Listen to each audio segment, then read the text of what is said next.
Now we will begin the next section of this lesson. The next section is Sublight.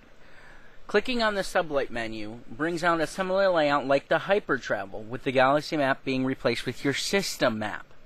Again, you can choose in-system destination and speed either by manually inputting or clicking on the map. Note that the red squares present the range of gravity wells generated by massive stellar bodies like planets and suns, which disable the hyperjump. In order to make a jump, you have to move outside the range of these wells. Also notice, you do not want to have those red dots going within a square or two next to a sun or through the sun, because if you do, you will die. The next button is Dock. This option is available if you're in a fighter, freighter, and you are in the ship manifest list of a capital ship that is on the same location as you and has a docking bay. The bay must also have enough room for your ship along with whatever else is also docked.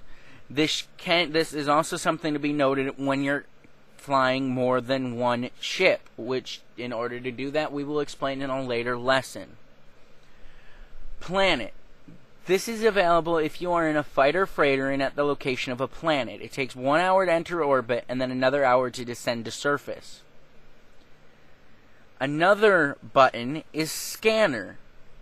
Another important function for a pilot, Scanner directs you to, well, scanners. On the left side is the list with pictures of ships that occupy the system you are in, with some basic information about them. Clicking on any of the ships will give you more information about it. From this screen, you can also hail the selected ship if there is any reason to do so. At the top of the list, there is an option, Save as XML, which is fairly important as it represents the standard format for recon reports. Note that you can only scan the squares within your scanning range. These squares are represented with a light gray overlay in the system app. With the help of other vessels and satellites of our faction, though, you can extend your scanning range. The next button is Events, room events of the ship. You can monitor the movement of the ship, personnel, and passengers via this. We will now begin the next portion of this lesson, Inventory. Inventory is a very important part of this game. The Inventory menu is located right below the Control and Manage sections in the Character menu. This is a very important tool for an inexperienced pilot. Here you can keep track of all the things that you own or are assigned to you. This is important for managing the ships or vehicles that you're piloting or commanding. It is divided in sections by category of assets that are in question. Credits, ships, vehicles, items, droids are some of the categories you might use. Right now, we will focus on managing your ships and vehicles. Clicking on the ships or vehicles section in the inventory menu brings you a list of ships or vehicles that you own or control. Below the heading, the Combine header, are 3 options. The first is Manage your personal ships. This is a section where you can see information on ships that you own.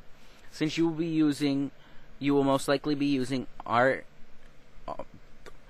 Rathakar Yard's Defense Force ships, this is fairly irrelevant except for your leisure time and leave of absence.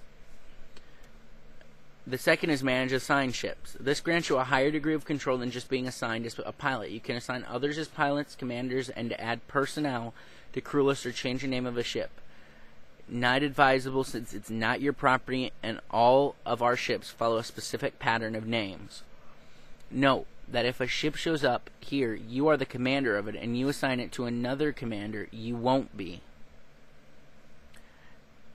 The next is managing your piloted ship. A very limited control, this allows you only to pilot a ship and set NPCs to pilot the other ships, designed for fighter squadrons. The same options apply to the vehicle inventory. This ends this lesson. Please proceed to your next lesson and be prepared to take the test at the end of this set of lessons.